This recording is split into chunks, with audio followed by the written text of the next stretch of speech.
Mm-hmm. Mm-hmm. Yeah, and hearing your own voice too. Yeah, which was different. It was different than it is now, you know. Mm-hmm. Of course. Oh, did you hear about Uh, David Stanley, David Crossland? Is it true that Dave no. Stanley broke his leg trying to kick Christmas Cabbage? No, so Christmas Cabbage is with me, guys. He's visiting the U.S. right now. Christmas Cabbage is here in the U.S. for the moment, but Dave broke his leg the other day. Scott, he David texted Stanley. me. Yeah, Okay. that's his middle name. He hates the Oh, fact. Crossland. Yeah. Okay. I'm thinking this is someone like some star or something I should know about. Okay. So No first shit, of he broke all, his leg. yeah, first of all, Dave despises the fact that I know his middle name and that Uh huh. he's like, my mother is the only person who's ever called me David Stanley. So Uh huh. that's what we call him that now. And everybody on the show knows his middle name. It's Stan the Anyway, Man. It's his yeah. new nickname. So anyway, he texted me the other day and he was like, hey mate, I'm not going to be able to record the podcast today. I broke my leg. I was like, what? He was like, yeah. So it turns out he was chasing two shoplifters, and he tumbled down the stairs with one of them. He did capture them. They were Uh huh. detained, but he Oh broke shit. broke the top of his tibia. Ooh, like the tibial plateau. Yeah, broke right at the Where? top too, which is a weird place to break your leg, Oh, isn't it? that's gotta be painful. Yeah, Gotta yeah, be painful. Yeah, when they talk about like knee replacements, which obviously involve that area of the tibia, that's really really painful. yeah. No kidding, man. It's bizarre, dude. Michael. And he's not in a health position where it's like, yeah, you'll bounce back. He's an older guy now. He's got Hmm. various health ailments and stuff. So He's not super light now. It's not like he's pared himself down. You know, he's still over 300 pounds, I imagine, or close to it yeah, at least. yeah, he's around. Because he lost a good amount. I think he's under 3 now.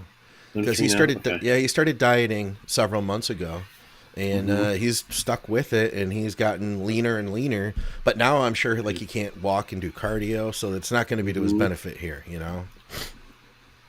Yeah. Well, at least he's starting off lighter. It would have been worse for 4 or 5 months ago when he was still heavier. But that Yeah, sucks. yeah. Must. Oh man. So we had a bunch of questions here. What's up, guys? Thanks for tuning in.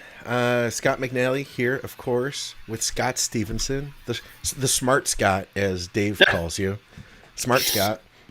That And man. we're here for a Yeah. live episode of Muscle Minds this Sunday morning. You guys can drink some coffee and hang out with Scott and I. How's that sound? Hmm. Should I share this on Facebook? Yeah, no, that's all right, man. That's all right. We're good. We Okay. share it afterwards. Yeah, yeah. Mm. Guys, all of our programming, of course, is always brought to you by TrueNutrition.com. You can use our code THINK for additional savings. High-quality third-party tested supplements. I've used True Nutrition since long before they sponsored our programming. In fact, the reason that they advertise with us is because I specifically went on my way to ask them. They're a company that completely align with what we do.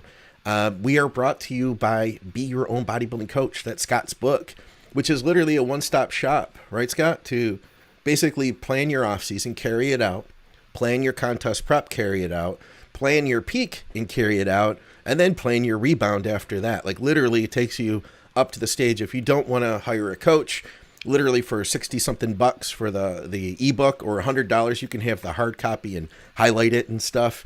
It literally is Hmm. the investment that you could make to do it all yourself. Plus you have a forum, right, Scott, that people can like go there and ask you questions if they've bought the book and get follow-up information, right? Yeah, I've had um, every time I get an inquiry for a consultation, which I love to do. I always tell people first and foremost, if you bought the Fortitude training book, you're free to the forum. You can get in the forum, and it costs like $3 a month. Okay. And if people come to me and they have some kind of unformed questions, and they want a consultation, I always like to say, hey, if you got the book, read the book. Chances are it's answered in the book. And then sometimes I do let people into the forum just for free, so I can answer those questions for them there. So yeah, the forum is free if you bought the Fortitude training book, and people have asked all sorts of questions imaginable. And I actually push people to the book first Mm. because a 1 hour consultation. This has been happening a lot in like the last few weeks. I have people come to me and they don't really know quite what they want to ask. They just want to, I almost feel like they just want to be in my presence. They can't formulate a very specific question per se. Okay. And I say, I'll answer your question for free in the forum. Mm. That way I can help all these other people, and I can sort of wind through, delineating what it is that you'd like to know, what it is that you're confused about. Because sometimes I'll get people, their goals will be like, tell me, I want to know your very, very specific goal. Give me a timeline, give me a measurable outcome, etc. And their goal, and then they'll come back with, I want to be as big as possible. Yeah. Like, okay, we can't, like, how are we going to know that, right? We can't even measure. How would we know? So, the forum is there for people to ask questions, for everyone to benefit. So I lose a lot of money. I could just sort of put people in and just say, yeah, okay, we'll just sit here and shoot the bull for an hour. I'll charge you for that. But so the forum is totally underutilized, and I wish it were we use more, because forums are great for long form interaction. Yeah, well, it is there, guys. It doesn't happen. It's there. It is there if you guys want to take advantage of it. And of course, we're brought to you by supplementsource.ca for our Canadians. They have great deals that change week to week. Thank you to everybody, by the way, from Patreon. If you're here with us today and you want to ask a question and you're from Patreon, then be sure to make a note and say, hey, I'm from Patreon. I have a question. That way I'll do better to try to make sure I get to it. You guys are all welcome to ask questions, by the way. Scott and I are hanging out for this basically impromptu episode of Muscle Minds. Like I said, hanging out on this Sunday morning. You guys can check it out on replay later. We did have a few, Scott, that came up before we even started the show. Okay. Did any of those jump out to you? I know there was one talking about rebounding. There was the one about rebounding. There was one about protein synthesis lasts longer when you do more volume. There's estradiol 3 dioxy. And deoxy, and there was the one about growth hormone timing. Was there any of those that you would like to start out with? I'll pull that up. If there's one in particular. Do we need to make sure we watch our eyes and watch out for? We want to be careful. Crossing our T's. Yeah. Yeah, we want to be careful with YouTube in there. Yeah. Okay. So but we can still talk about the science of anabolics and all that. But we just want to be a little bit careful with it. That's all. And it is what it is. If we say stuff that they're not happy with, then so be it. So there was one question about, and it's the first one I think at the top of that list that came across, and sort of hypothetically pointing towards someone who is enhanced, the rebound phase. There you go, bingo. And Mike's here with us today. I saw him chime in. Yes. So he's ready to hear this. To use low to moderate levels of androgenic-based super supplements, you say it that way. Yep, there you go. Versus higher levels of growth-promoting peptide hormones, such as growth hormone itself, or the other way around. So there's a lot of ways you can look at this. First of all, depends on where you're coming from, what low and high is. So generally dropping everything down. And I have I think it was like a 45-minute video that went up on John Meadows' site about a month or so ago about rebounding the whole thing. So maybe this is where this is coming from. Maybe Michael's seen that already. Of those two, the more toxic is going to be the former, the androgenic. And that's going to be the thing I think that's most important to kind of clear out of your system, right? Yeah. Not have a crash in terms of the anabolism there, but more so get those out, especially those things that are taken orally. Those are the ones that are going to be the most hepatotoxic. So those need to come out. So I think just based on that, I'm going to go with the former. If you have to choose one, that example of 18 IUs is pretty high. That's a large amount. I'm presuming this is probably a black market growth hormone. If you got pharmaceutical growth hormone, that might be more than a lot of people could ever handle, especially because one of the hurdles you have post-show is dealing with water retention. And let's say someone tends to retain water. Some people, whatever amount of growth hormone they use, they just get carpal tunnel right off the bat. And that's likely due to water retention to some degree. So that much growth hormone is probably overkill. It may be just beyond someone's budget, to be honest. But I think the idea is to be had from using growth hormone, this is why I think it could be one mechanism whereby it could be so helpful for people, is that in a gaining phase, which is what this is going to be, you've got the lipolytic actions of growth hormone. So it's going to help you keep fat off. I've always sort of suspected that, when people add growth hormone in, you look at growth hormone and look at animal work or in vitro work. Of course, it's anabolic, tends to be more anabolic towards connective tissue proteins and skeletal muscle proteins. But in combination with insulin, yada, yada, yada.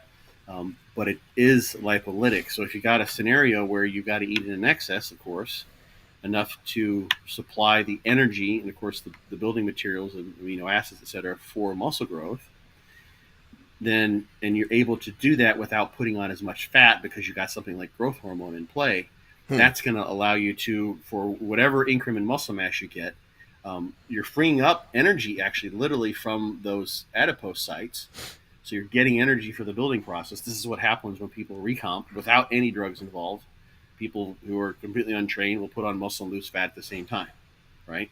So some of that energy is being used to fuel the anabolic process. Sure. So if you got a situation where you can somehow turn on your use of fat or prevent that accumulation of body fat, like in a rebound situation, that's to your benefit. Now, I think the main way to go about that is to take your time, right?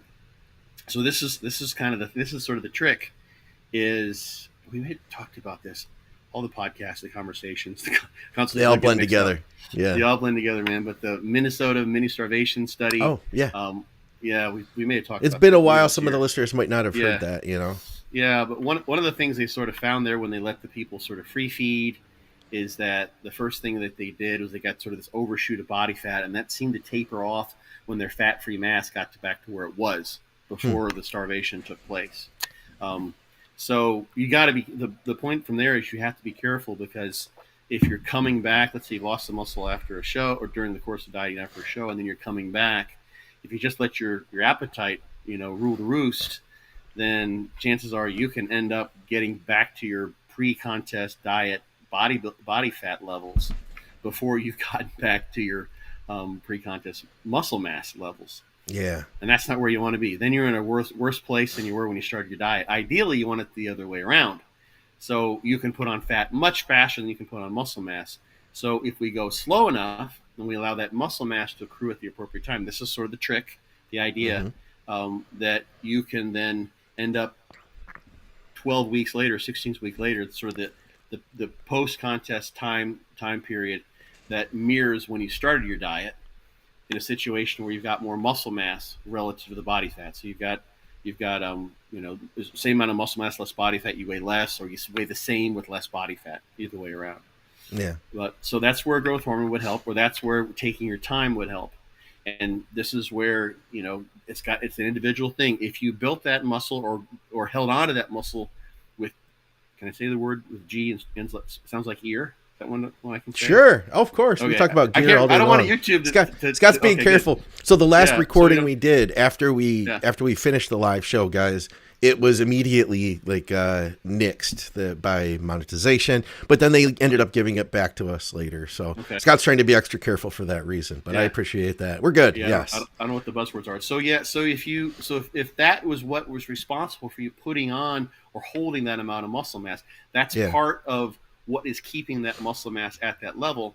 Then if you completely eliminate that, then you can't expect to have a very successful rebound. So the thing to weigh is, and this is where, and there's another question on post-show rebound, and I think how to do this is that sometimes post-show, John Meadows was a perfect example of this, a highly, highly successful bodybuilder, right? Yeah. He would just take a month off. A lot of times he would just, and I've talked to John many times, we would compete, do shows together before he got his pro card, and then he wouldn't train for like a month. He would lose weight and didn't have a big appetite, but he needed that time off. And I delineate this in my Beer and Bodybuilding Coach book. Is there some situations where like you've done everything right, you did well your show, let's say, the motivation is turned on, you're ready to rock and roll, your next destination is the Mr. Olympia stage, right? Yeah. Which could be true for some listeners, but for most of us, not even close. But you're ready to roll. So you go into the gym and you're having to hold yourself back. Now you've got food in the system. You look awesome, but you're well fed, so you're not starving. You feel much better. you're high. You're on a post show high and you're ready to just knock it out. Then there's sometimes like you're kind of la-di-da, so you just want to sort of hang in there and maintain things. And there are other situations where you may be like John, where like you gave it your all, you emptied yourself, you need to do nothing post show, right? So you've got that scenario of how you feel and how you want to auto-regulate, as well as whatever toxicity you built up, and then trying to prevent yourself from crashing. So let's say you're someone who just by their own admission recognizes, I've abused PEDs in gear. I need to just get off this stuff. I need to like come clean. I need to restart my life. All my relationships have gone to hell. Like everything has gone to hell in a handbasket. It's really bad. That person might just say, okay, I'm going to get in there and train 3 times. I'm going to go back to a DC training protocol. Doesn't take much time. I know I can hold on to size pretty well that way. I'm going to just get off everything without crashing and go back to like an HRT level. And then when I get out of this 6-8 post-contest period, then I can rethink. That might be a situation. Someone else might be like, hey, maybe someone like Dusty, who I know has this been kind of, interesting to hear what people's thoughts on how he actually did his off season, which was with minimal stuff. And let's say someone diets down and they don't use a whole lot. They don't feel toxed out. They're like, you know what? Another 4-6 weeks, taking my orals out, having some semblance of what I used to support that muscle mass that I had during my pre-contest diet. I'll keep that in place. So not going back down to T or T. Not quite. Yes, this would be that sort of in-between scenario where you feel like, I can train and make some gains and I want to get this muscle mass back. And now I've got food. So I'm going to use, as Dante would say, I'm going to use food as my primary anabolic and just be smart about it and not just sort of eliminate. Because let's say you're using all were short-acting compounds, right? And then you take the orals out. And then so you just drop it all off. And 2 weeks later, you're hypogonadal. And you're thinking that you're going to have effectively regain any muscle mass you've lost or effectively have a rebound in that hormonal state. Well, that's probably not likely. That could even be, because of psychological reasons. And especially if you do go hypogonadal, that's not a great place to be physiologically either. So that would make sense. So there's in between stage where I think it makes sense to go to the less toxic compounds. So if favoring growth hormone is something that someone wants to do, they have the money for it, they're willing to take the risk, et cetera, that seems like a more viable approach. I don't know that 18 IUs make sense because of the water retention issues and the cost. And that's probably overkill if we think, and I'm looking at this for another presentation from John Meadows' site. If we think about what that much growth hormone is going to do, one of the mechanisms whereby that might help with going into the 10 IU growth hormone bioassay. And if you're in a scenario now post-show where you're starting to eat up, your IGF-1 levels are going to be pretty high. They're going to be on the rise anyway. So you've already got that to your advantage. Probably overkill to do 18 IUs. Yeah. And he did say, by the way, he said it is farm grade that he has. So that's some crazy insulin or crazy growth. You know what I would be curious about is insulin sensitivity. And if you were to greatly increase that post-show, how would that affect your insulin sensitivity? What we know that like post-show, man, that's what the rebound is all about. Is that you have that awesome insulin sensitivity. Like we don't need to use exogenous insulin at that point to get that super compensation effect. Like it just happens, man. And if you don't believe it, if you're completely depleted down, eat a burger and fries and tell me if it doesn't have like a noticeable effect within that 10 minutes. Like you start sweating, everything gets like all pumped up, you're covered in veins, and you're going to get a hell of a pump if you went and trained at that point too. So I wonder if you were running 18 units, could you be basically, cutting off your foot for that, Yeah. The thing that's interesting, there are people who have done like, an off season, like 20 IUs of farm grade stuff. And if you're a responder to growth hormone and that's the highly variable thing, it can be like, it just turns you into a monster. Right. I don't think that doesn't happen to everybody. It just simply doesn't. I want to tell the truth, but I hate to get people thinking, well, that's the way I got to do. I got to go find 18 IUs. Yeah. I mean, farm grade, what would that cost you? Like that would be a couple $1,000 a month or something. I can't even imagine. Oh man, yeah. Depending on your pricing, but easy, Yeah, easily. So I think that's a waste, to be honest. I think that's just overkill. 18 is just overkill, especially when people, 4 or 5 of farm grade stuff is equivalent to 12 or 15 of underground. That's considered good underground, right? So, and yeah, exactly for that reason that you say. That's the thing with growth hormone, and with that much, I don't even know to what extent. You would be shooting yourself in your foot, specifically in terms of insulin sensitivity. But to what extent, when you get to that high level, you're starting having diminishing returns in terms of lipolysis. Oh, yeah. Yeah. But also having, to what extent does the insulin sensitivity get worse when you go above 8 IUs versus 18?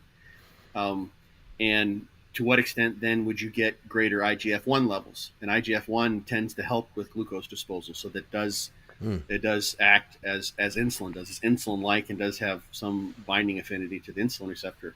So they're like, that's kind of that's super physiological, unknown territory. You've got all this lipolysis that's way beyond normal. You've got IGF-1s that way beyond normal, and you've got an impact of insulin sensitivity that's way beyond normal. And maybe for some people, that combination might be magical. For other people, it could just completely shoot them in the foot. And we got a bunch of other stuff here too. Mike Devereaux did say, he said it was just a fun hypothetical thought experiment. So he's probably not going to try that.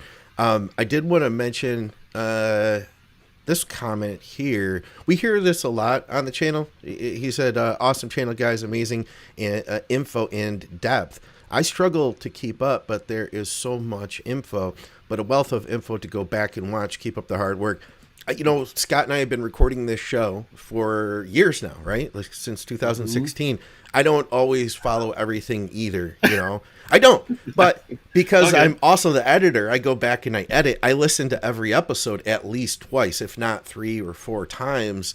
So it sometimes, that's the benefit that this is recorded. You guys can go back.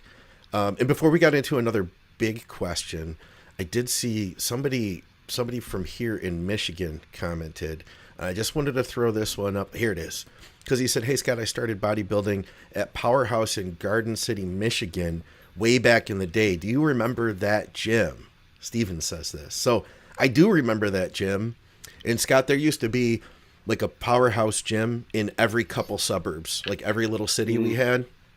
Every couple cities, there was a Powerhouse gym. So there was Powerhouse Garden City, there was Powerhouse Westland, Powerhouse Canton. They were all within several miles, like awesome. 2 miles from there, 2 miles from there. And they were all early 90s, late 80s hardcore gym equipment. So like the full hammer strength line, dumbbells up to at least 125, 130, maybe 150.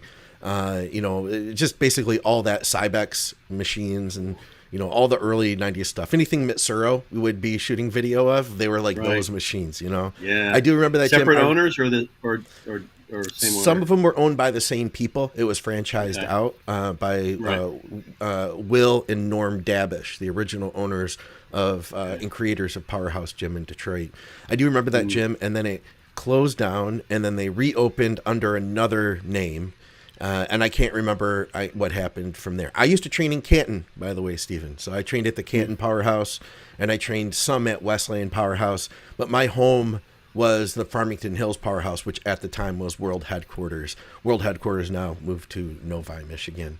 There was something here, Scott, I wanted to ask you, because I thought this one would be great for you. Tina, one of our educated listeners who appreciates the show, she said, I listened to a podcast recently, I think it was Justin Harris, who said the Minnesota study was reanalyzed and showed hyperplasia was eliminated only when the muscle mass was restored, not body fat.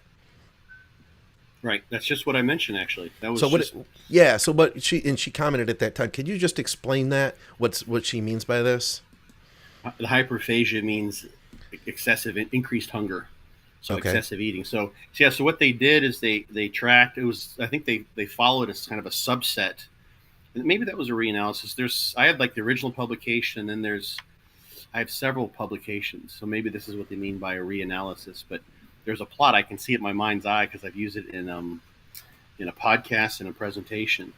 And so that what they did, they dieted them down, and they starved them, semi-starved them, held them at that period for a while, and then they let them just eat, right? And what happened was, you might have expected, if we go from the idea of just a lipostat, right? So like a thermostat in your house controls the temperature, Okay. to seek out a static temperature, so thermostat.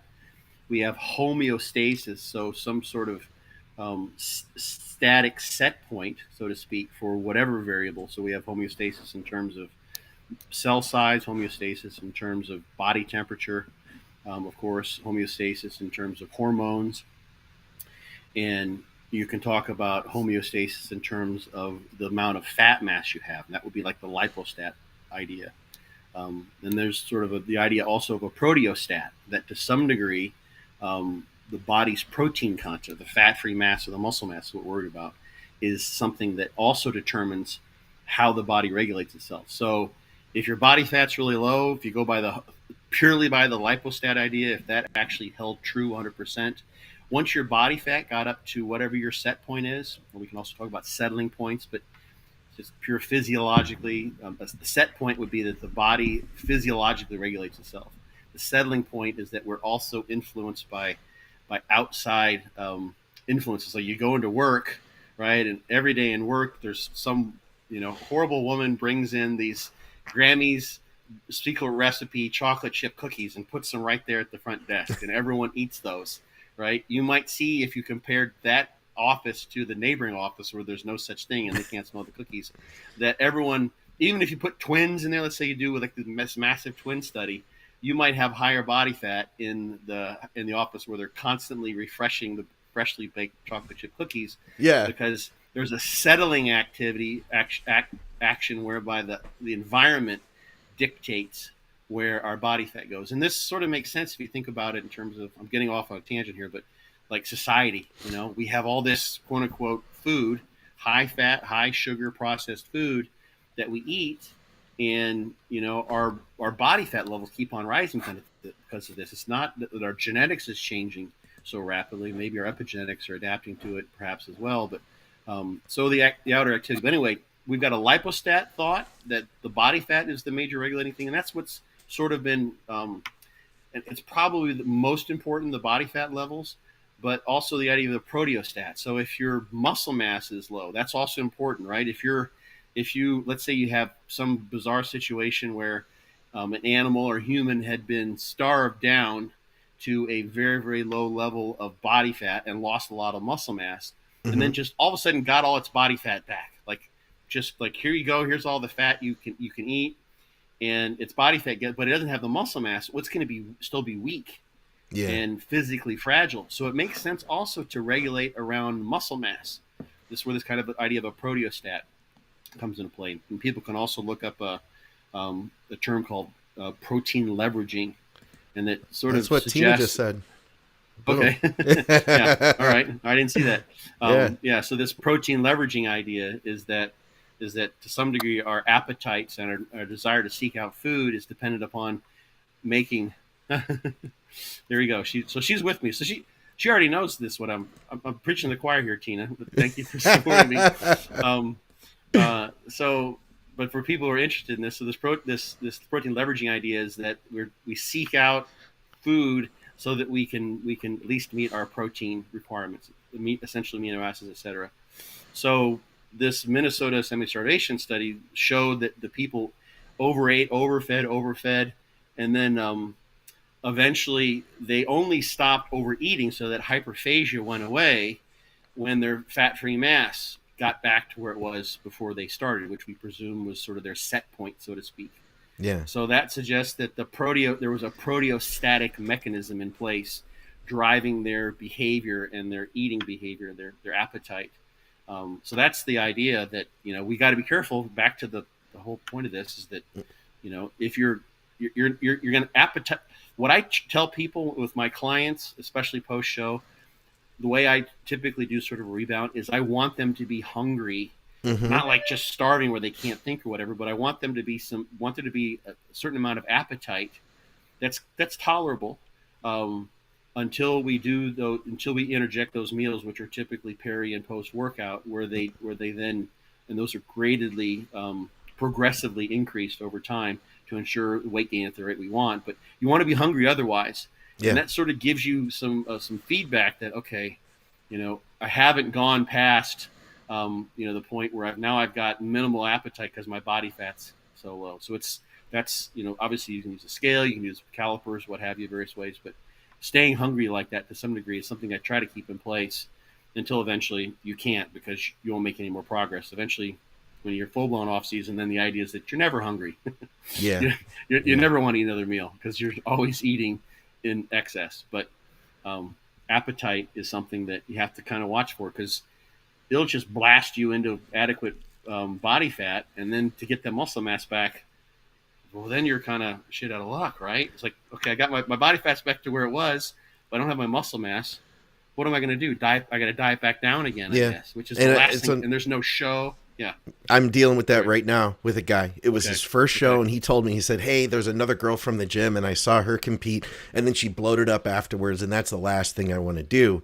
And great guy, like a real smart dude, mathematical thinker. And he's, you know what, I showed you his pictures. He was the guy who had to move down to Tennessee, and he set up like a car hauler as his home in a Oh yeah, campground. yeah. Well, for like the last 8 weeks of his prep, he was living in a campground because he's a Uh-huh. consultant with a big, motor company, all that. Anyway, so he does the show and he's good for about a week, and then he dropped off the face of the earth and he stops checking in. So now I see him Ah, again. That was back in June, and now he's extremely bloated. The weight is way up. You can still see the outline of his abs, but he's just holding like just so much fluid and mess. Like the only way to really get him to move forward now is gonna be to, unfortunately, like you literally can ruin your freaking off season. And I didn't realize that in my mm-hmm. first or second show. It wasn't until I had kicked myself, in the butt a number of times, making mistakes, that you really it's the hardest part, man. Post show is the hardest part of the diet because you don't have that contest looming anymore. You don't have the stress of knowing that your family and friends are going to be there. Like you just there's Mm-hmm. less accountability, and once you start adding that food, I'm telling you that hunger gets higher. Oh And yeah. with all that, Mm-hmm. man, it's the hardest part. But if you can hold it together, that really is where you can make the best progress. I mean, this guy's kind of screwed now. We're gonna have to pull back. It's Mm-hmm. taking time that he could have been growing in order to try to get this under control. And the reality is, it's never gonna be like it was coming straight out of the show. You know what I mean? Mm-hmm. Yeah, and the thing is too, many people will tend to isolate themselves during prep, Yeah. right? I know what it's like to live in a trailer. I mean, I've done that many times in my RVs over the years. Um, and like, he may come home and there's no one there, maybe in the trailer park, there's no one there, or maybe no one he wants to hang out with, or he feels, a familial type or friendly relationship with. So you've got this food, right? And it feels Yeah. great. Your brain loves all the food coming in. So you've already set up sort of your relationship with your surroundings during that prep, which may be totally different than ever. You've become very much a monk, right? And now you come out of that, and maybe you don't have, or you've neglected those other relationships with people. And you've also, was this his very first show? Did you say Yeah. Yeah. It was. his very first show? So now his relationship with food has become totally different, right? Yeah. Yeah. He's never Dude, had that before. you Yeah. don't realize just how much of like disordered eating comes into play when you get that Mm-hmm. level of hunger. People start questioning themselves, like, oh my god, do I have a problem here? And you Yeah. kind of do. You know what I mean? You kind of set yourself up for it. Absolutely. The thing, like, this is why I have the post show period as the first main chapter of the book, because I think it's the most Mm. important part of the whole thing. It's the part where people can get in the most trouble. They can totally ruin their relationship with just fitness and bodybuilding in general, be it competitive or not. If they can completely ruin what could be a nice and maybe life-giving relationship with getting on stage as a competitive bodybuilder. I mean, it's so important to to figure out how to, especially after that first show, figure out how to come out of that. And the thing that I think is that doesn't happen with coaches. Like I'm glad that you're there for him, because a lot of coaches like, okay, that's it, we got your we got your trophies, you got your placings, okay, that's great.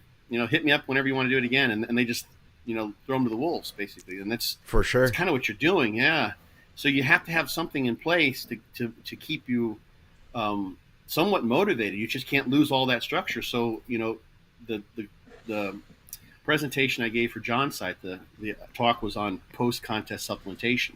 So we have reverse dieting, and then we have reverse supplementation, but we also have to reverse the lifestyling, right? So it has to be reverse lifestyling. I'm just coining a term. Someone's That's probably great. said that before, but that has to happen too, because I mean, some people get in this place where like so many of their relationships with food, with their environment, everything has been completely distorted and thrown off kilter, and you got to bring that back into balance somehow, and that has to happen, just gradually to some degree. So all of a sudden you just can't go back and like it used to be before you start 2 years ago, like you could just go out and have some food, you get your full, and then you go home, you're good.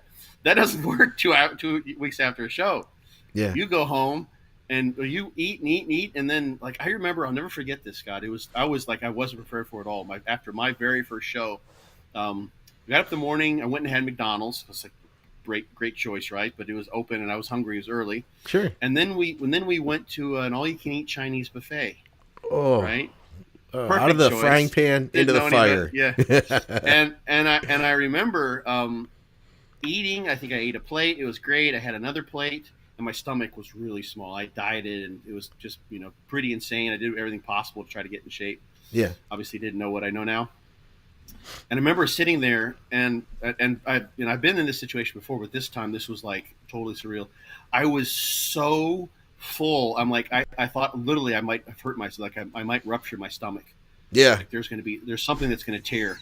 And my hunger was not diminished in the least. No. I was ready to just devour 10 more plates of food. And I literally was in so much, it was almost as if like someone stabbed me in the leg, and it was just killing me, and I'm still hungry at the same time. It's like it was this total divergent set of cognitive processes going in my mind. Like, oh my God, I don't know what to do with this. Should I throw up? What should I do? And I didn't throw up. Yeah. But in fact, it felt like it would have hurt too much to throw up because my stomach was so distended. It's I'm not even. I couldn't even move. I didn't want to get up and move. I've got stories like that too, man. I've got stories like that. It's the worst. I wanted to say too, thank you, Tina. She threw us a super chat for $10. We really appreciate that. Thank you.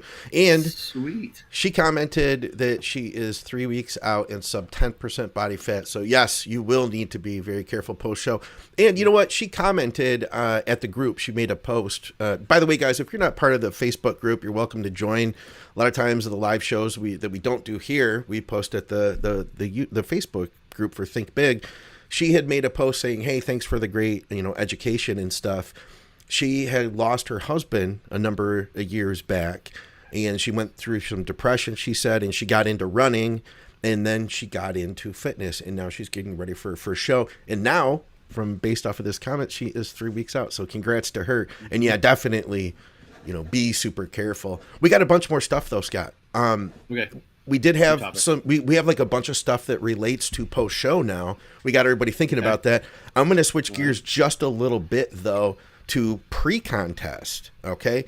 So existence, that's an interesting way of spelling it. He says he's currently 5 weeks out and he's pretty much in condition, but he's having a hard time holding strength, especially in his pressing. How concerned should he be? Mentally, it is, it's like a mind screw. He says mentally it's tough, and it is, man. When you're losing strength, you're like, whoa, what's going on, right? Yeah. If he's truly in shape, if he's really there, like he could get on stage in a week. I don't know these are just general thoughts because I don't know exactly where he is and how he actually looks. But this is a couple things that I would do with someone in that case is I would do a practice peak week. Mm. And this happens, and I've said this a million times. Like the way I do peak weeks, pretty much people universally come out of that peak week in better shape and actually recovered. Like once they've gone through the whole week and they're like they saw themselves on the Monday of that practice peak week and they look at themselves on the Monday or the Tuesday afterwards, they're leaner. Yeah, for sure. But the way that works, and if you're doing a peak week correctly, you should be getting rid of some of that fatigue, right? So you're going to train the full body over the first part of the week, limit your carbs to some degree, have a nice big carb up, which you probably hasn't had for a while.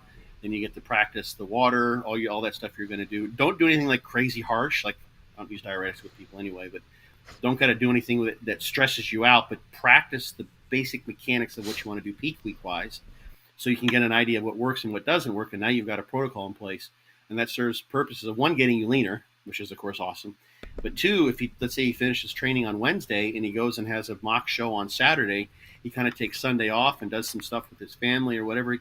Then he's just had 4 days off of training, right? And that can help with the recovery. The second thing that pops out at me is that you just want to maintain your strength.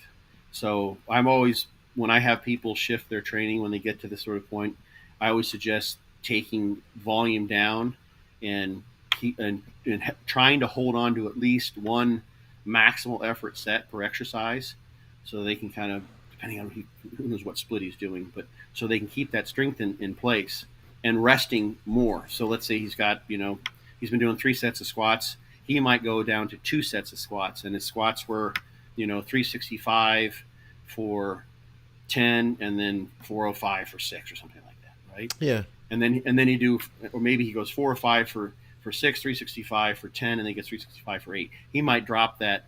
And now he's finding that those are becoming like 5 and 9 or what have you.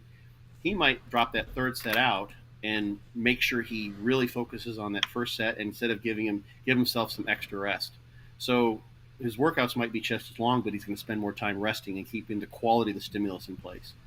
And I really think you're not going to just totally detrain. We know from the detraining studies in both endurance and resistance exercise, you can maintain strength really, really well with a much reduced volume. So keep the quality of his work up during those workouts. Rest more. Use a logbook, at least for like an all-out set on the big lifts. Not don't have to count have to do all out, like how many crunches did I do or something like that. You don't have to worry about some of those smaller things, and just make sure that he holds on to that size, because if he tries to keep at that volume at his current trajectory, it sounds like he's going to just literally overtrain and lose performance. Yeah. I love that idea, man, of the mock peak week. Plus you get awesome feedback, and what you're going to do. I had started experimenting with UC Suma, who, you've known him for a long time, Matt Marshall. We got him in shape early, and he's doing incredible, man. And we decided to do he was going to compete in September, but we started moving, and then I said, let's just keep going and see if we can get you ready early, and then basically remove all the cardio and increase the food and just ride this in. And now we are actually going to do a show this next week, so a week from yesterday, and we started doing just small manipulations. Like, he's in that position, Scott, where he looks incredible, like, all day, every day. And right. I figured, like, let's give him a high day and then see how you look the next day. Let's give you a high day and drink half as much water. Let's, all stuff like that. And we finally settled on this. So he drinks about 2 gallons a day. And if he cuts the water, he looks flat. Okay. But at the end of the day, drinking water as normal, he takes a half a tab of hydrochlorothiazide. When he wakes up the next day, he looks even better. Like, just, and that's it. Like, so we're basically, my game plan for him is we're going to do a moderate carb load on Thursday, and then very little activity on Friday, drinking water as normal all through that. Then Friday night, half a tab of hydrochlorothiazide, and then we'll control water on Saturday morning into the show with mild food. And literally that's the complete gist of the manipulation for the peak, you know? You don't have to be, when you're in shape, man, you don't got to do much. Yeah. We tried yeah, that's awesome. That's so sweet, Scott. We tried, thank you. We tried a half a tab of the hydrochlorothiazide the night before, and it looked good. So I was like, let's try a whole tab a week later. And it was too much. Like, it flattened them out, you know? So we were like, okay. Yeah. So I really haven't used much diuretics in the last few years. Like, I could count it on one hand maybe how often I have. And when I have, it's been like, hey, let's take a quarter of a diazide, you know, something like that. Or to help somebody get the scale down in order to make weight. But I think in this case, man, I might shift back to using a mild diuretic, but keeping water high. Because in the past, I would cut water and use a diuretic, and then you really had to race to fill them back out that morning, you know? Right. Another thought for people who don't want to use diuretics at all, or something that I might do that seems to work well too, is do the head down tilt in the bed. That's sort of my trick, you know? That's amazing, man.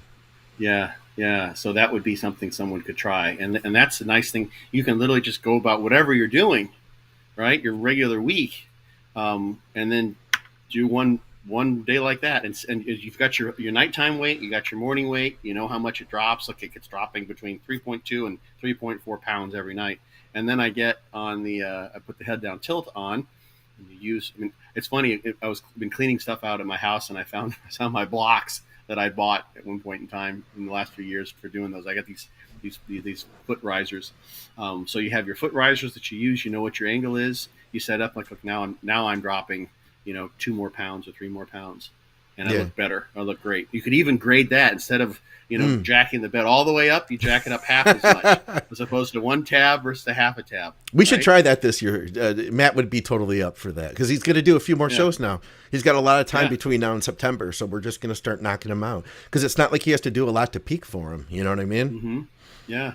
You could even literally like do that same if you have a scenario between these shows where do the same testing process and now your condition, instead of is 1 tab or a half a tab of hydrochlorothiazide, you use full head down tilt or half head down tilt, right? Yeah. Fully tolerable, so he's not sliding into the head. Yeah, the magic trick. It's the trick. Yeah. So so you can try that out, and that's speaking of rebounding. Just so people know, like, that's something you got to be careful with this because you can create regurg if you're going to bed with a full stomach full of food. And you're lying, inverted to some degree. Then your food's going to head towards your head, and that can cause some reflux issues. But that's something that can be done, and I've done this in the past when you have water retention that's resulting from your post contest period and putting more food in and what have you. And there's other things. That's a whole other set of questions, how to control the water. We actually had 3 people who gave us super chats. So let's do this. Oh, sweet. Let's answer these 3 questions. And because, guys, you have to understand that when you ask Scott one question, that's basically a podcast in itself, time-wise.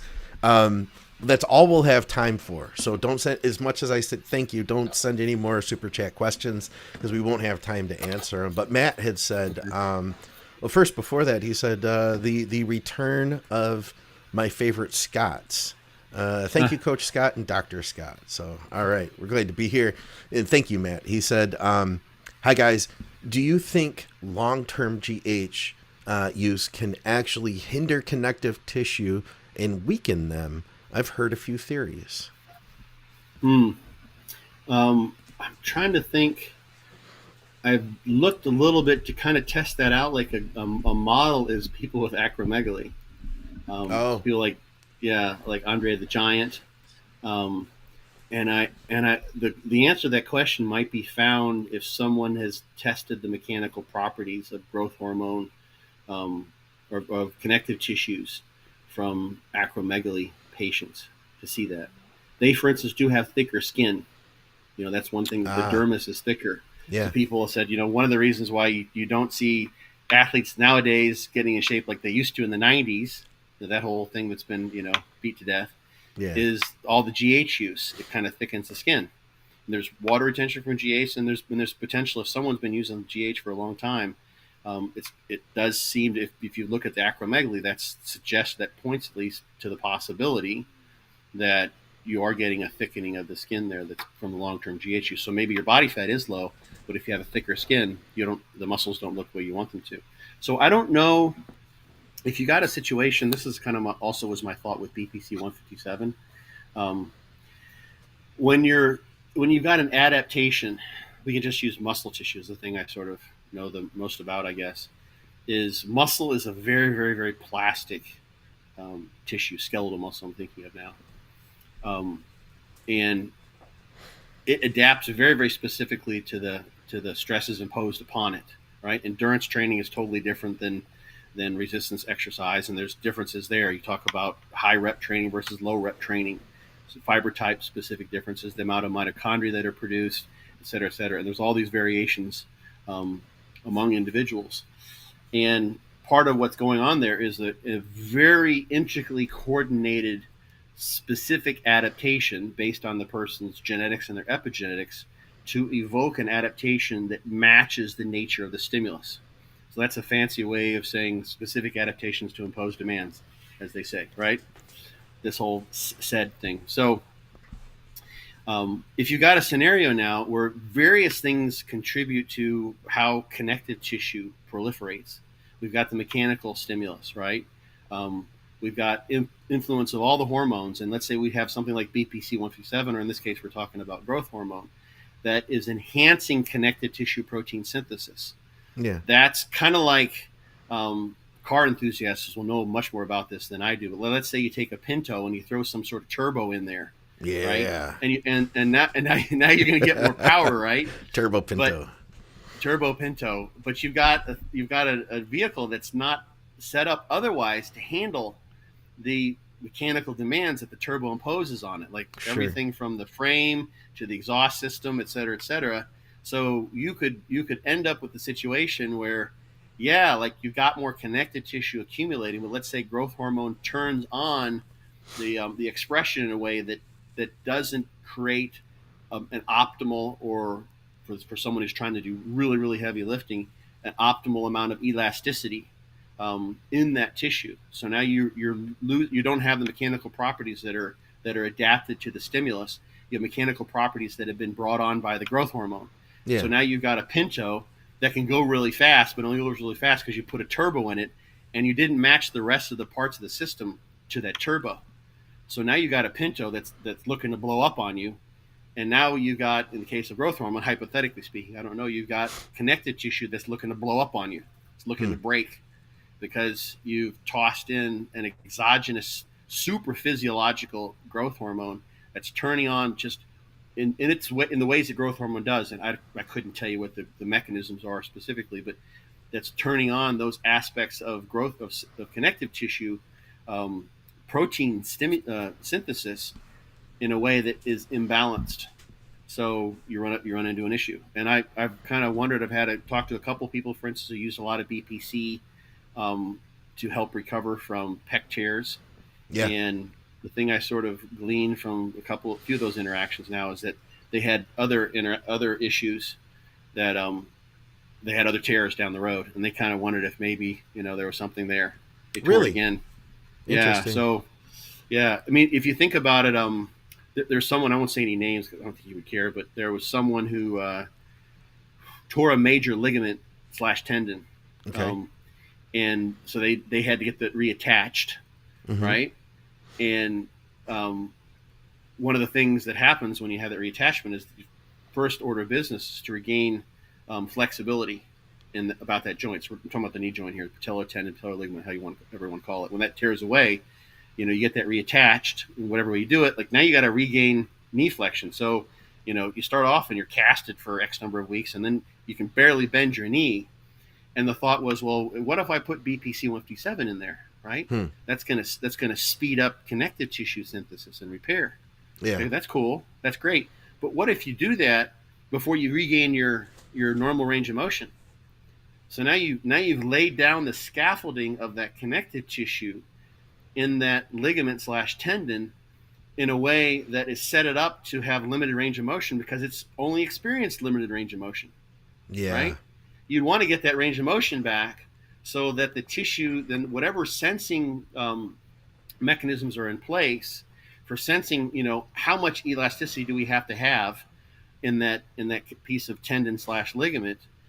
Then, okay, now we got the parameters in terms of range of motion in place, and now we can speed up the repair thereafter, perhaps. But if you do it too easy and out of sync, you can end up with a really, really strong patellar ligament that's perfectly suited to up to 30 degrees range of motion.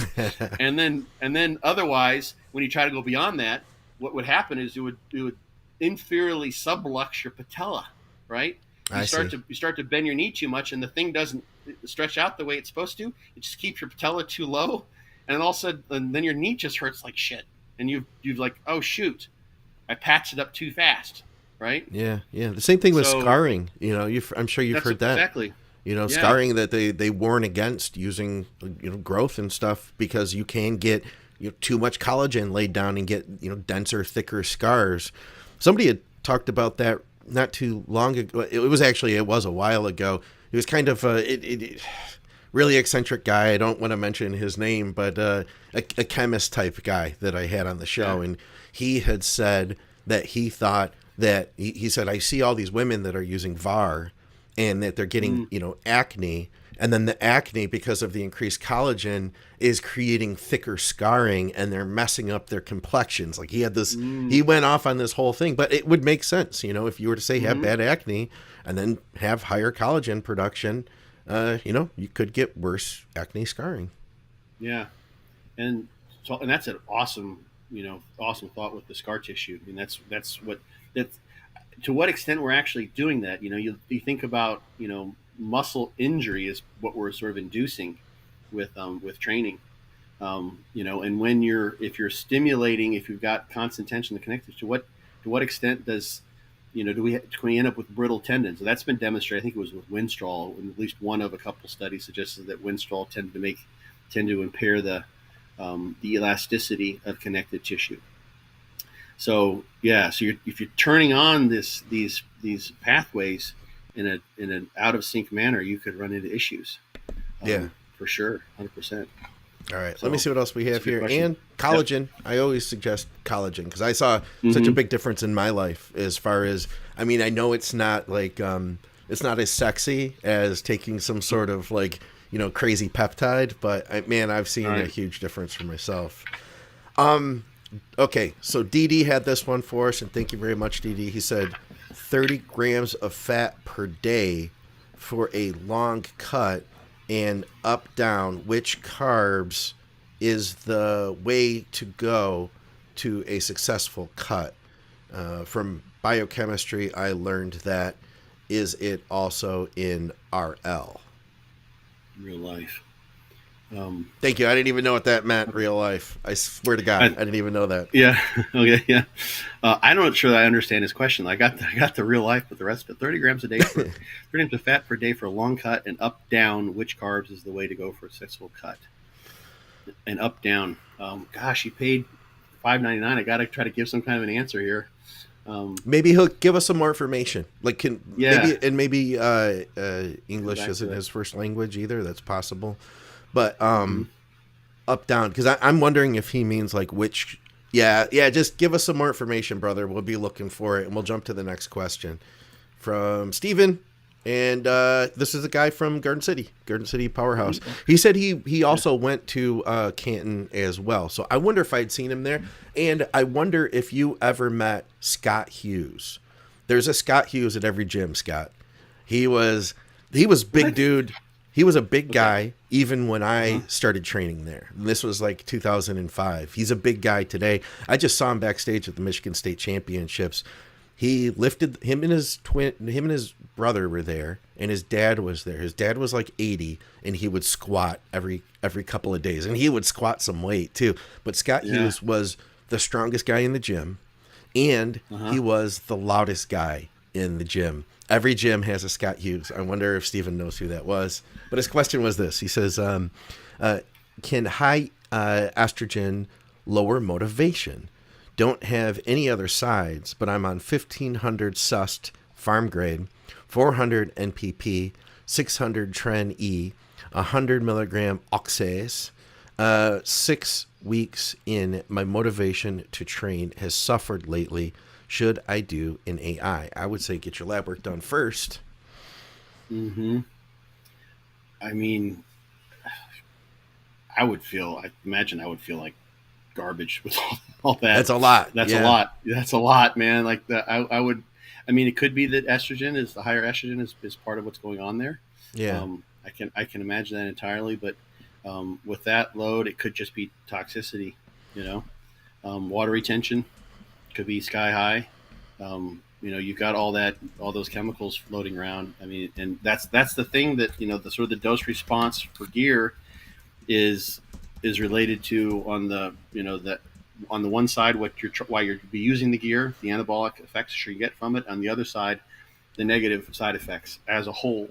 So maybe technically if you suffered no side effects, that would be better than using half that much. But at that amount, if you got that much water retention and your estrogen's high, and maybe that's something that's reducing your sex drive, I think having good sex drive is, and I don't know the brain neurochemistry to this, but having a high sex drive is associated with a feeling of well-being to some degree. Unless it's out of control, then maybe it's kind of concerning, right?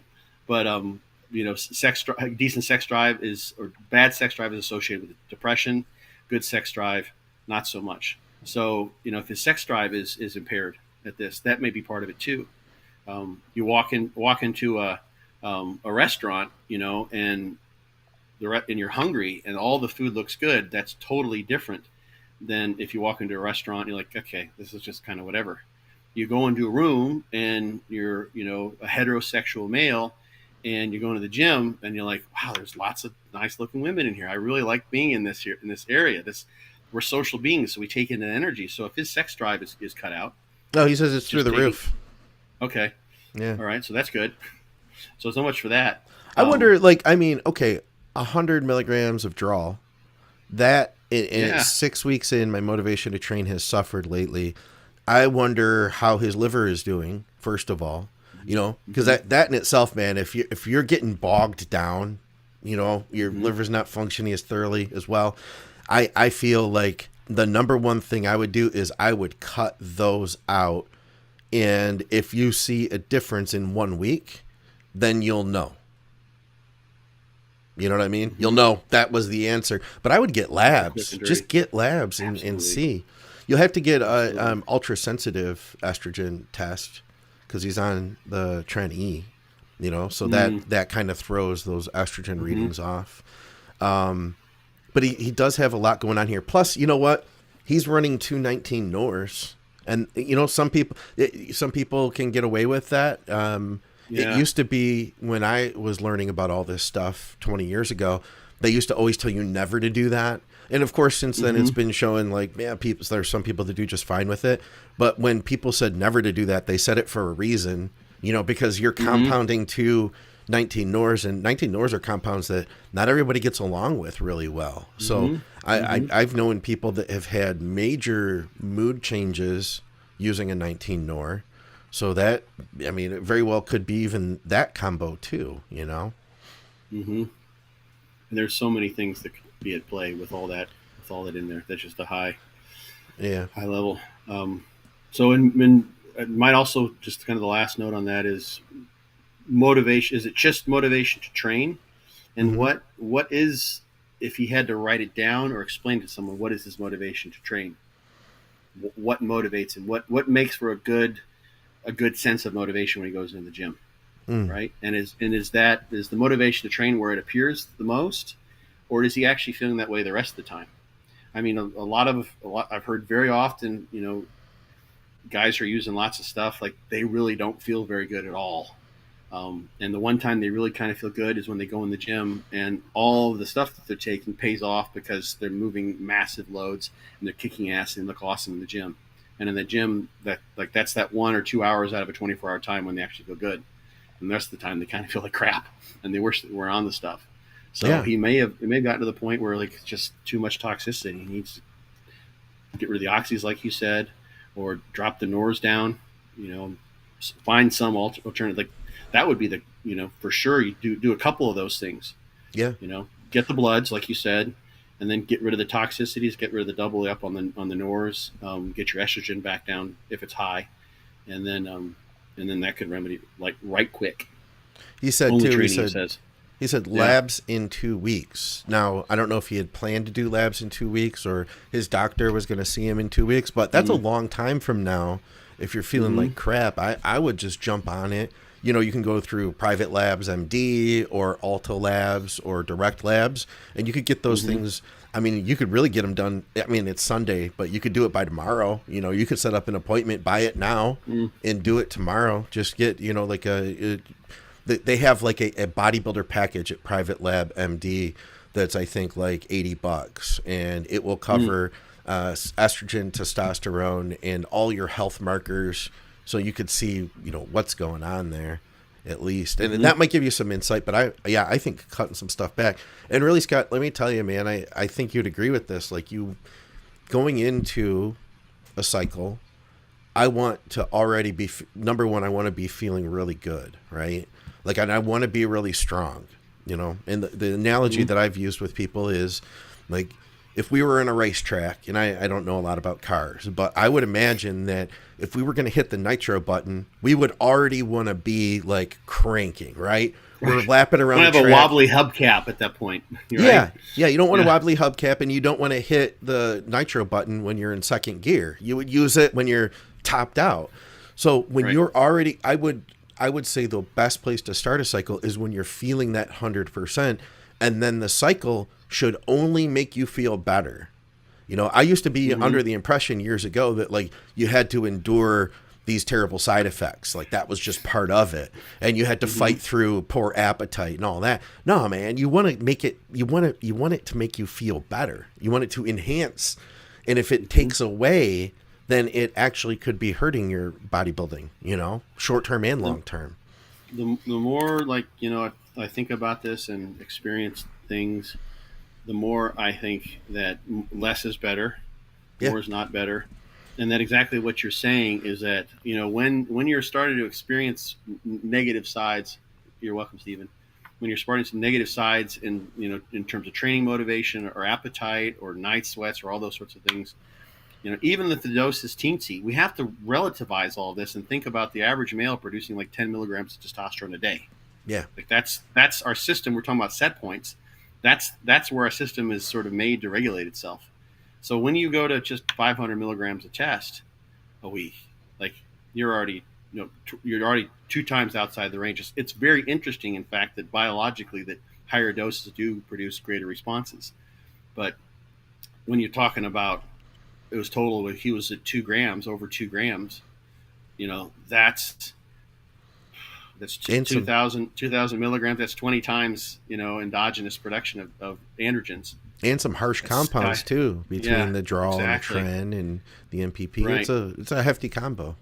So let's use your analogy. Like you got your vehicle is made to go like 30 miles an hour, and you're trying to make it go 600. Yeah. Right. Yeah. Maybe drop it back to 300 as your goal speed. Right. and if you feel good, and like your training is awesome, and your appetite is awesome, your sense of well-being is great, then you're only gonna continue to make good progress. You know what I mean?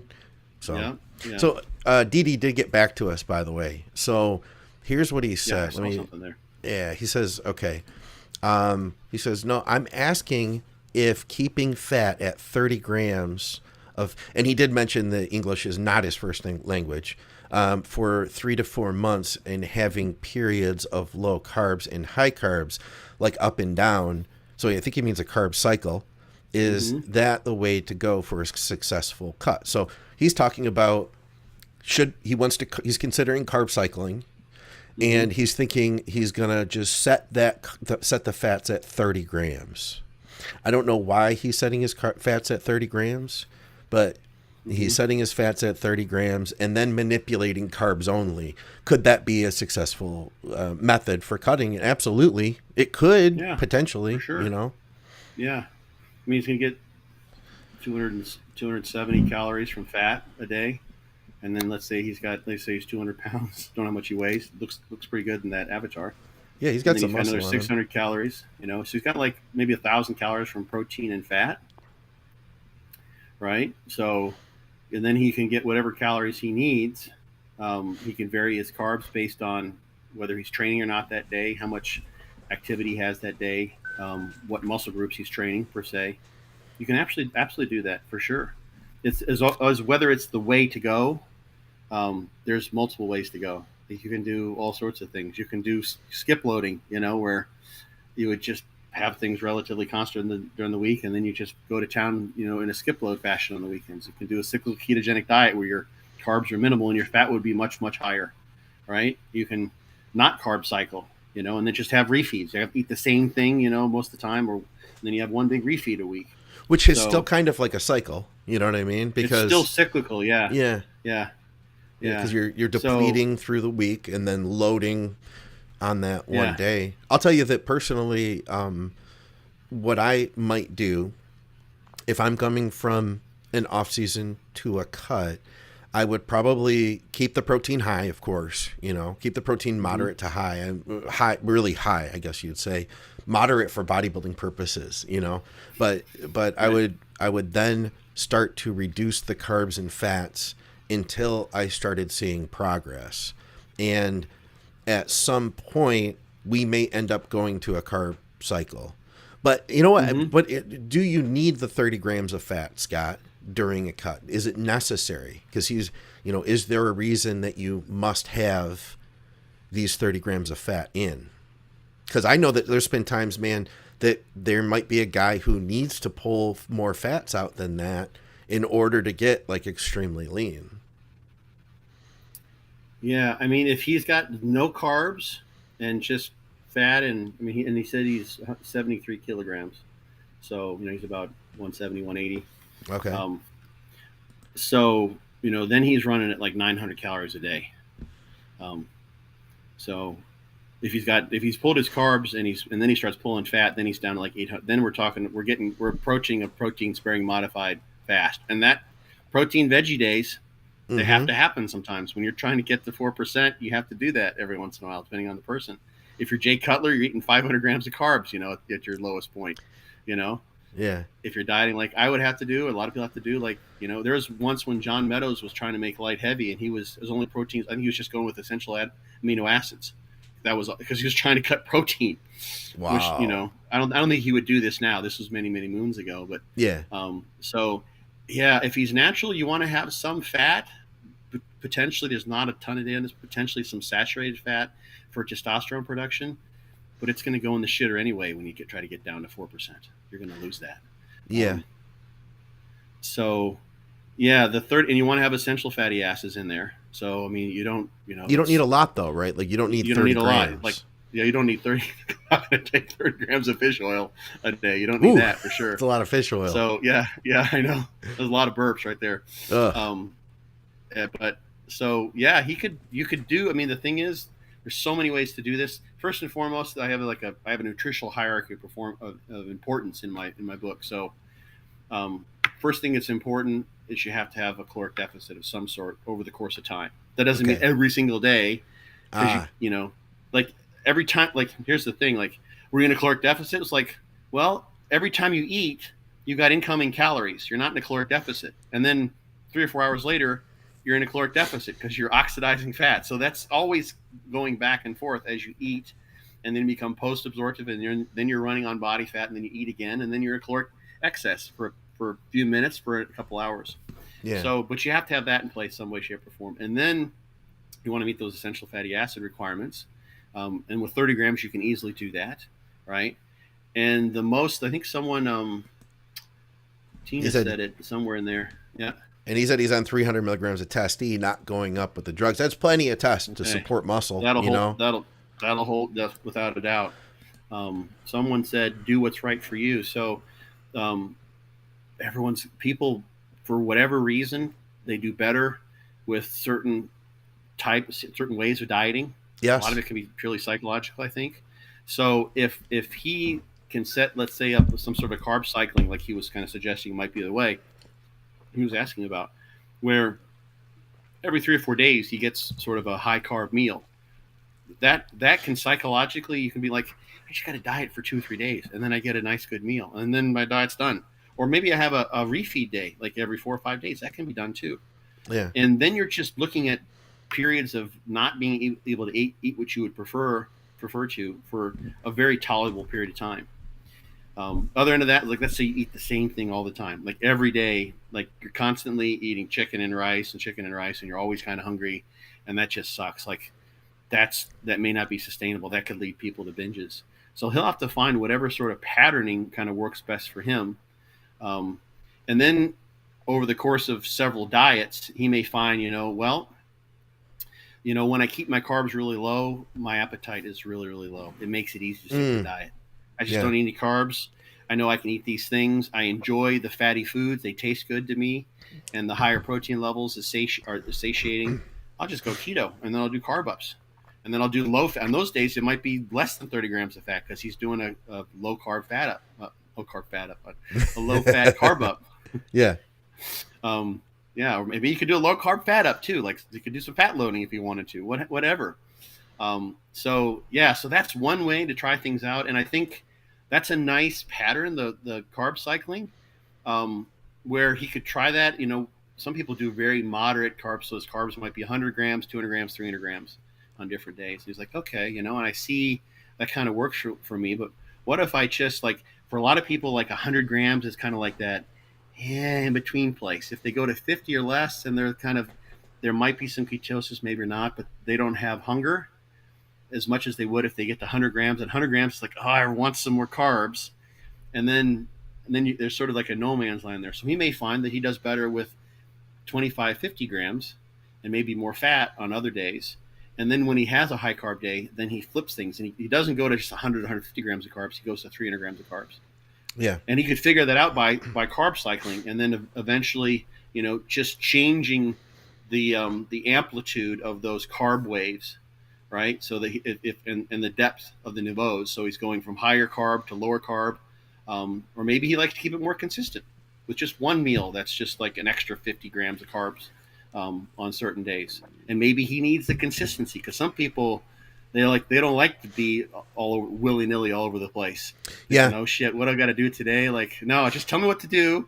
And then if I get a cheat day, some people don't want cheat days. They're like, I don't want that. No, I'm good. Yeah. I'm cool. This is fine. I got it. I got this. I can handle it. I can do this. So that's super important. Sustainability in a caloric deficit over time is the name of the game. Yeah. Yeah. Yeah. When I set somebody up on a diet, a big part of it, like when I first started coaching, I understood how to get people in shape in a very limited way. So it was really important that we did things the way I knew how. And we used the foods that I was very confident in. But the longer I've done it, I feel like there's, like you said earlier, there's so many ways to do it. And a lot of it comes down to personal preference. If he likes to keep fats in, and he can do that through manipulating carbs, more power to him. I have seen that sometimes people tend to do better with one or the other, with carbs or with fats. And that they struggle sometimes to make great fat loss progress with both at the same time. 30 grams, it's still on the lower end. You know what I mean? It's not but I mean, if you were like 7% body fat and we need to get you leaner and you've been carb cycling, then I might consider pulling out 15 grams of fat, and we might get that real quick. You know what I mean? Yeah, absolutely. He mentioned something about biochemistry and 30 grams. Maybe there was something there in the original question that we missed. Let me scroll back there. Yeah, there's actually a couple studies that this isn't generally accepted, but there were a couple studies where they looked at high carb and low carb differences. From biochemistry, I learned that. So somewhere the 30 grams maybe of fat. We need 30 grams, something like that okay. is what he was thinking. Yeah. That's like maybe 10% of your diets. That's actually a little more than 10%, but 15% is probably like 15% is the minimum of the fat in the recommended, percentages. Okay. So that's probably where he got it. But there, and I cite these in my book. I think there were a couple studies that suggested that in those individuals who, when they dropped their carbs, they remedied poor insulin sensitivity, that those individuals did better on the low carb diet. If Oh, someone okay. didn't have impaired insulin sensitivity, and the carbohydrates okay to keep in that case, then it didn't really matter whether they went high carb or low carb. Interesting. So yeah, that kind of suggests that insulin sensitivity, which you could use a homeostatic model of insulin assessment, HOMA, which is just insulin times your resting blood sugar. You can there's a HOMA index calculators online, so you can go get a fasting insulin and blood sugar.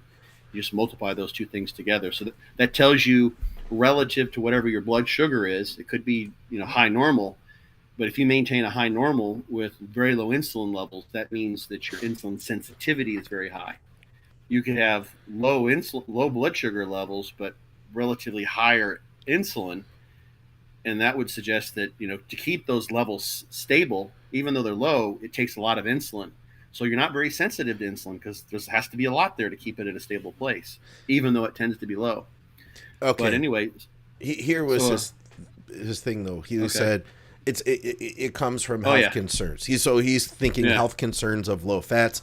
Honestly though, health wise, I mean, we're not talking about for the rest of his life, right? We're talking mm-hmm. about for a controlled period of time to lose fat. It wouldn't be ideal to be like, hey, let's take you down to minuscule fats, trace fats for the Right, rest of your life, right? But yeah, health no wise, fats for you. yeah, how would he do with, let's just say, a minimal essential fats, say through the occasional salmon and using fish oil, stuff like that, and maybe a cheat meal once a week or something like that. I mean, health wise, he's not really going to hurt himself, and part of that too, like, is going to be because he needs to produce testosterone, which he doesn't have to worry about. So it would be more Yeah. about like cholesterol and things like that. I guess we'd be Mm-hmm. interested in. I think aceto diets a lot of his people down with really low fat diets. Yeah, and it's I temporary, think, right? yeah, of course, of course. I mean, if you have, I mean, those essential fatty acids, well, they wind up in membranes. They can also be tested in the blood. But once they're there, it's not like a vitamin, like a water soluble vitamin that just flushes out, and you Yeah. don't get any vitamin C. You can, I don't know how long it takes to get scurvy, but you don't have any vitamin C coming in. Eventually, your vitamin C, you become depleted of vitamin C. It takes, I don't know how long it takes. Probably could figure this out digging the literature, but once you've got those essential fatty acids in place, and you've been supplementing with them in your off season, and you're still doing that. It's you just to completely cut them out for months, right? It's not like all of a sudden like you're gonna suffer all of a sudden all your prostaglandin, you know, mediated processes are going to come to a standstill, and like you end up with just horrible whole body inflammation or something like that because you haven't had any essential fatty acids. Those are still around for quite a while, so it takes some time before they would get used up. So as long as you're not dieting for 10 years straight with no incoming essential fatty acids, Yeah. um, or anything, yeah. So then it wouldn't And the work. body's It's fine. resilient. I think that Oh there's yeah. that like health to performance balance that we're talking about here. You know what I Mm-hmm. mean? That Mm-hmm. in order to get in order to get extreme performance, there is going to be some level of compromise with health. Does it have to be like an all-out compromise where we're like, okay, I'm going to sacrifice everything? No, Right. but there is. Yeah. We do have to recognize though that we're shifting the scales for performance at this time, and that Mm-hmm. part of that is then how do you handle the rest of the year? Mm-hmm. Mm-hmm. And this is what supplements are for. That you Yeah. don't like like, actually you can get a decent dose of essential fatty acids from salmon. Let's say. I mean, I don't know about some of the farm raised salmon. I kind of wonder, Yeah. what you might be getting from there. Um, but if you have some, fresh caught Atlantic salmon or whatever during the right time of year, you're gonna get a sizable amount. But let's say you really like you're trying to get to 4% body fat, so you gotta pay attention to everything. You still can take some fish oil supplements and get Yeah. get those needs met, you know, without a problem. So that's the main thing. People like you can look up the Pritikin diet, which people did for years, and people weren't dropping dead from the Pritikin diet, which was super duper low fat. Um, so no, I think I'd have to see where that came from. if it was like a biochemistry class, um, I wouldn't trust that factoid from a biochem. It wasn't even maybe from a nutrition class. So wherever that source of information is, I don't know that I'd look and see if there's a reference, some supporting information behind wherever that came from. It may have been something she just kind of remembered in the back of his head. Sometimes, like, because I had several biochemistry classes, and it was always nice when a teacher would try to provide some real world relevance to whatever biochemical processes that just seem like they're just mind games, at some point. Yeah.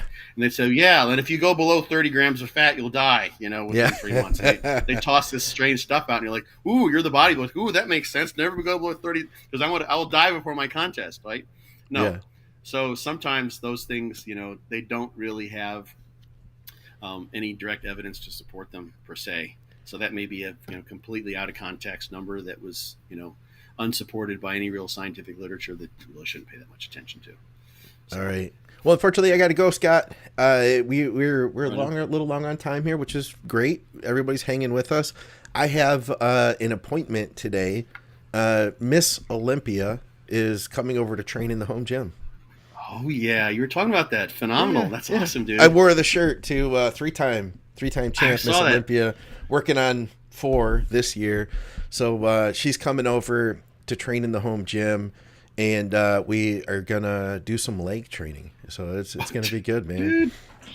She probably trains with high volume too. Is she gonna do a regular deal? Yeah. She's definitely high volume, and she's fast. Like, her workouts are quick. She'll do a lot of like circuit training, and the last workout that I did with her was back, and she superset. She started out with all machines. Okay, she started out with the hammer strength. I guess is it a high row, or what do they call it? The one where you bring it down like this. Yeah, there's a high row. It's kind of like a 45-degree. Yeah, bringing it down like that. Yeah. So she did that one. Yeah. Mm-hmm. Yeah. Superset that with the hammer strength machine where you're sitting like this and you just pull it toward you and the plates are down low, the low row. Mm-hmm. And then from there, a supported T-bar row machine for the third. And man, those supported T-bars were brutal. Like, she pushed it. And then after that, she superset. Like, it wasn't a rear delt, but it was like an upper back that she was doing with the reverse pec deck, followed by bent over with 2 25-pound plates, doing one of these, like squeezing her traps in the back, not as much the rear delts. And that was brutal. And then we went over to some cables to finish. So she hustles through, man, and then she goes heavy. So like, it gets progressively harder, and by that third set, she's failing on every exercise hard. So it's like, you can imagine, man, it's intense stuff. Are you guys going to do an interview too, or are you just training? We're shooting video for Mutant. Oh, okay. Yeah. So whatever they want. Yeah, so we're basically just going to record the workout. So, I mean, she's the most muscular, for sure, Miss Olympia we've ever had. Her physique is just like otherworldly, right? Yeah. Symmetry, everything. She's, I mean, Linda Murray seemed to be the standard, but like what her physique is just out of this world. And I have the strong sense based on that. All of her genetics are just set up like, throw in any exercise stimulus and you're going to get muscle growth. Doesn't matter what she does. She could probably go out and, she would be like that person who's running the marathon, right? And she's trained for a marathon. You look at her legs, like, she still looks like FloJo, right? Her legs look like they're made for sprinting because she just grows muscle mass. So she can do whatever she wants. The more she trains, the more muscle she grows, probably. Yeah. I'm guessing. Yeah. She's just like equipped for that perfectly. That's cool. So I'm excited. She's going to come over for that. And we've got about an hour to an hour and a half before she swings by, and we're going to record that. You guys can check that out. I'll have links to that when it comes out. We're doing like a monthly video installment for Mutant for her. It's her thing. That's like part of her contractual obligations for Mutant. And I'm the videographer for it. So we're doing something different every month. So I'm excited to imagine too, like having literally the best female bodybuilder, literally Olympian, training in your home gym, That's cool. So I'm pumped. I told her to bring me by an autographed, one of her autographed 8x10s that I can put up on the wall, Yeah. Oh, absolutely. Start. I mean, hey, dude, it ain't over yet. Start with that one. There'll be more people out there. Who Yeah, knows? yeah, yeah, Who knows who exactly. the next one will be? So that's awesome, dude. Well, have fun, man. Yeah, and thank you for all Have a your time blast. here and for hanging out with us, Scott. This has been Oh, freaking cool. I like this format absolutely. too, man. You know? This is fun.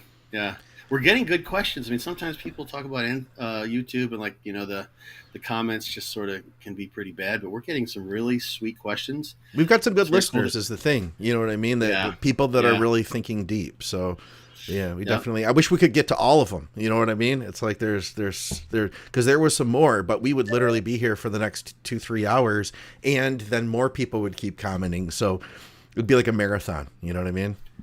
Yeah, maybe if we have to raise money for a charity or something like that, we'll do a Q&A marathon and we'll just stay on for like, Yeah. 24 hours. That's what we could do. We could do like you answer questions for a while, then I do like the telethon thing, you know?